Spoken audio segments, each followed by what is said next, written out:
এটাই সত্য, ইতিহাসের পাতায় এটাই পাওয়া। মা বাবার কোরবানি, মুরব্বীদের কোরবানি, এটাই ইতিহাসের পাতায় পাওয়া। যতজনকে দেখবেন, যতজনের জীবনী উঠান, আব্দুল কাদের জিলানী রহমতুল্লাহ জীবনী উঠান, সব আল্লাহওয়ালাদের জীবনী উঠান, বাইজিদ বুস্তামের জীবনী উঠান। 6 বছর বয়স থেকে নিয়ে 18 বছর বয়স, 12 বছর একবারও মাকে দেখতে আসা। একবার আসছিল, কিন্তু মা দরজা খোলেন। মা বলছে তো তোকে, মা বলছে তোকে আমি পাঠাইছি উস্তাদের মতো হয়ে আসার জন্য। উস্তাদের সাথে তো আমার অঙ্গীকার ছিল, তোকে তার মতো বানায়া পাঠাবে। তুই আসলি কেন? দরজা করবো না। আর আমি বিশ্বাস করি না আমার বাইজিদ নাই, কেন ওস্তাদ অঙ্গীকার ভঙ্গ করতে পারে না। কিন্তু ওস্তাদ কেন করছে এটা তো ওস্তাদ জানে। বাবা ছিলেন না, মা ছিলেন। মা পরের মানুষের ঘরে কাজ করত, কিন্তু একদিন ভাবছে আমার ছেলেটা, আমি থাকি না, বাচ্চাদের সাথে মিশা নষ্ট হয়ে যাবে, আমি একে মানুষ বানাইতে চাই। তো খুঁজতে খুঁজতে এক আল্লাহওয়ালা পাইছে, মানুষ সন্ধান দিছে, এখানে গেছে, বলছে উনি যদি রাখে তাইলে মানুষের মতো মানুষ হবে। অনেক মিনতি করার পরে রাখছে। মা বলছে একটা শর্ত আছে, আপনার মতো বানানো ব্যতীত ফিরত পাঠাবেন।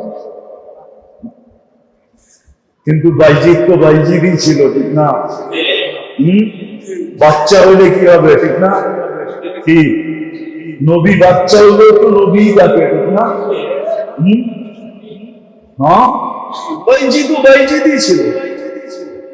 উস্তাদকে বলছে মার সাথে দেখা করবো।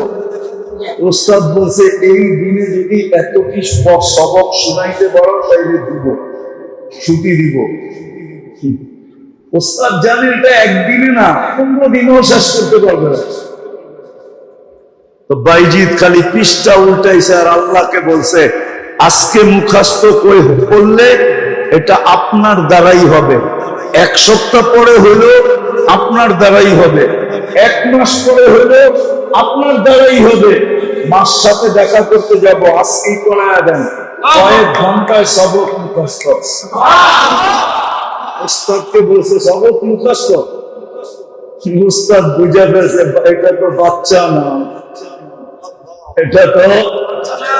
এটা বাচ্চা দেখা গেল, এটা কি না, এটা বাচ্চা না। অনুমতি দিছে, মা দরজা খোলে না। 12 বছর 18 বছর যখন বয়স, রাত্রে তাহাজ্জুদে সেজদায় পড়ে বাইজিদ কাঁদতেছিলেন। উস্তাদের কাছে আল্লাহ রাসূল স্বপ্নে চলে আসছে আর বলছে বাইজিদ কমপ্লিট হয়ে গেছে, পাগড়ি পরায় দাও আর মার কাছে পাঠায় দাও আর অনুমতি দিয়া দাও বাইজিদ যেন বেলায়েতের কাম শুরু করে। এমন কাম এক বৈঠকে 5 লক্ষ খ্রিস্টান মুসলমান হয়েছে। ওই বৈঠকে শুধু খ্রিস্টান না, খ্রিস্টানের পাদ্রী মুসলমান হয়েছে, পাদ্রী। এই 18 বছরের যুবক সব এরকম হতে পারে, 20 বছরের যুবকরা সব এরকম হতে পারে, 24-25 বছরের যুবক এরকম হতে পারে। আমি তো জুমার দিন বলছি, আজকেও আমাদের মা বোনরা রাবিয়া বস্তির থেকে উপরে যেতে পারে। আর সত্য এটা, আমারটা লেখা নেন আছে।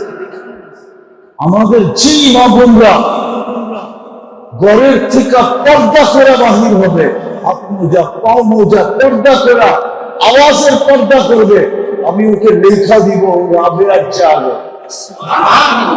ও রাবেয়ার বস্তির থেকে কি রাবেয়ার জন্য পরিবেশ ছিল, আমার মার জন্য পরিবেশ নাই, বোনের জন্য পরিবেশ নাই।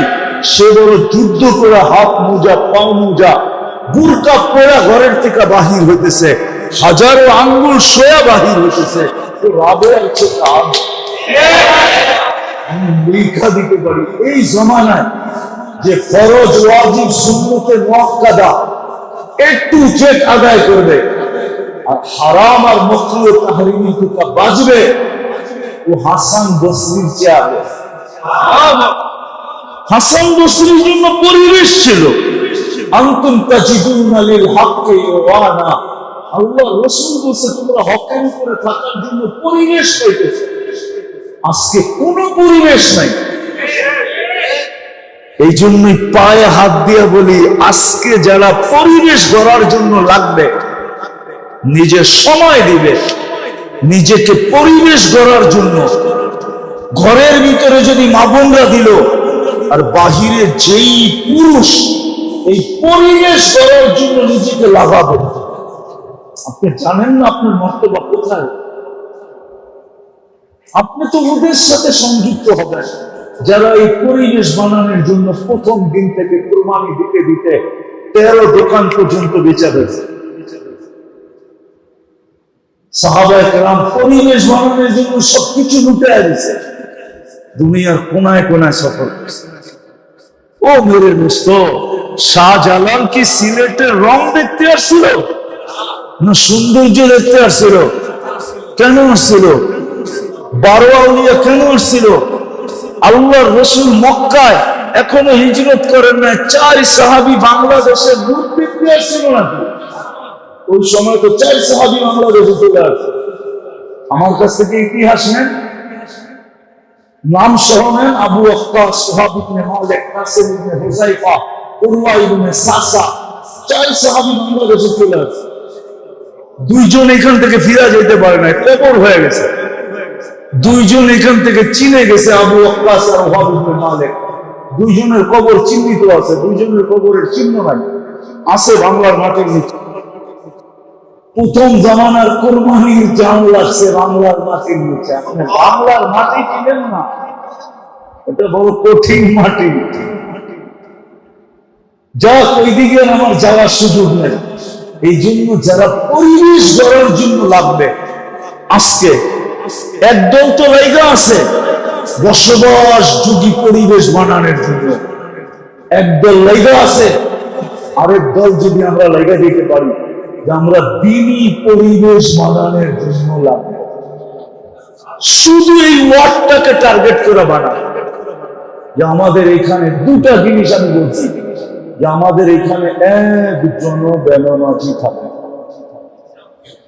ফজরে কেউ বাড়িতে নামাজ পড়বে পারবেন? পারবেন? সবাই মনে হয় পারবেন। জি, মুরব্বীরা পারবেন? কে কে পারবেন দেখি? না না না, নগদ চাই, নগদ। কে কে দাঁড়ায় বলবেন যে যতক্ষণ পর্যন্ত এই পরিবেশ না হবে ততদিন পর্যন্ত আমি ক্ষান্ত হব না, আমি মানুষের হাতে পায়ে ধরেই যাব। এরকম কয়জন দাঁড়াইতে পারেন? দাঁড়ান তো দেখি। যে আমরা হাতে পায়ে ধরেই যাব যতদিন পর্যন্ত আমাদের এই ওয়ার্ড, প্রত্যেক ব্যক্তি বসেন বসেন, আল্লাহ আপনাদেরকে কবুল করুক। এই মজমা দেখা আল্লাহ আজকে খুশি হয়ে যাবে। আমার বিশ্বাস, যদি আপনারা মনের থেকে বলে থাকেন, যুবকদের ভিতরে, নারীদের ভিতরে, পুরুষদের ভিতরে মানুষ দেখা যেন খুশি হয়ে যায় যে ফজরের নামাজ পড়তেছি না জুমার নামাজ পড়তেছি, রমজানে পড়তেছি না রমজানের বাইরে পড়তেছি। এত রমজানও যেরকম দেখি, রমজানের বাহিরেও এরকম দেখি। এরকম একটা পরিবেশ এই ওয়ার্ডে হোক, চান? হ্যাঁ, দিবেন সময়? হ্যাঁ, আমি কিন্তু আর তাশকিল করলাম না। না, মেম্বারশিপ মনে হয় দিব না, গেছেই মনে হয়।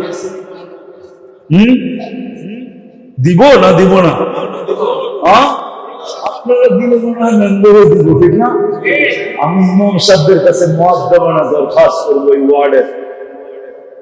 ইমাম সাহেবরা যেন কয়টা মসজিদ এই ওয়ার্ডে? 12 জন ইমাম সাহেবের কাছে মুআদ্দাবানা হাত জোর দরখাস্ত। ওনারা যদি আপনাদেরকে সঠিকভাবে এটার জন্য নেতৃত্ব দেয়, আপনাদের সঙ্গ দেয়, তাইলে মনে হয় এটার গতি অনেক গুণে বেড়ে যাবে। ইমাম সাহেবরা কি দিবে? হ্যাঁ, কয়জন ইমাম আছে এখানে দেখি? হ্যাঁ, আপনারা দিবেন ইনশাআল্লাহ? হ্যাঁ, দাঁড়াইতে হবে না, দাঁড়াইতে হবে না, নড়ছে নড়ছে, আপনাদের দাঁড় করানো দেয়া দেবি। আরে নায়েবে রসুল আপনাদের দাঁড় করাই এই সাহস আমি কেউ পাই। আপনারা হাত উঠাইছেন এটাই বেশি, আপনাদের হাই বেশি। আপনারা যদি ওনাদেরকে নেতৃত্ব দেন, সহযোগিতা করেন, তাহলে একদিন এসে দেখবো যে 3 নম্বর ওয়ার্ড আলহামদুলিল্লাহ একজনও বেনামাজি নেই। একটা কারগুজারি শুনাই আপনাদেরকে আমি শেষ করতেছি। আমি ইথিওপিয়ার থেকে যেতেছিলাম চাঁদে। চাঁদের রাজধানীর নাম হলো ইনজামিনা, কঠিন নাম। চাঁদ আবার বাংলাদেশের চেয়ে ছোট না, 12-13 গুণ বড়। মাত্র 1 কোটি সামলো, অল্প। আমার পাশের সিটে যে বসা ছিল, ও মাঝে মাঝে প্লেনের ভিতরে উঠলো, বেকা হয়ে হাঁটতো আর কি, দাঁড়াইলে মাথা লাগতো যে প্লেনের উপরে। আর মাশাআল্লাহ কালো তো এরকম, আফ্রিকার লোক না। আমার পাশে বসা 3 ঘন্টার ফ্লাইট আমাদের। তো কথাবার্তা যখন চলতে চলতে একটু পরে খবর পেলাম চাঁদের আর ভাষা হলো আরবি। যদি ওরা ফ্রান্সিসি বলে, কিন্তু সরকারিভাবে ভাষা হলো আরবি। আরবিতে ওকে তাসাদ বলা হয়, এমনি ইংলিশে লেখে চাঁদ। তো জানলাম রানিং স্পিকার। তো নামাজের সময় হলো, আমি নামাজের কথা বললাম, ও মুস্কি একটা হাসি দিল। আমি বললাম তুমি হাসলা কেন?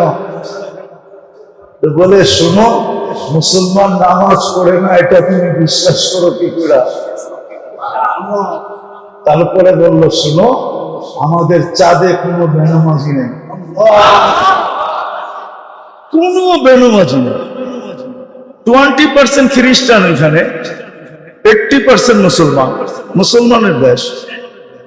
কিন্তু আমি যখন আমি 6 বার গেছি এই দেশে, প্রথমবার বিশ্বাস হইতেছিল না।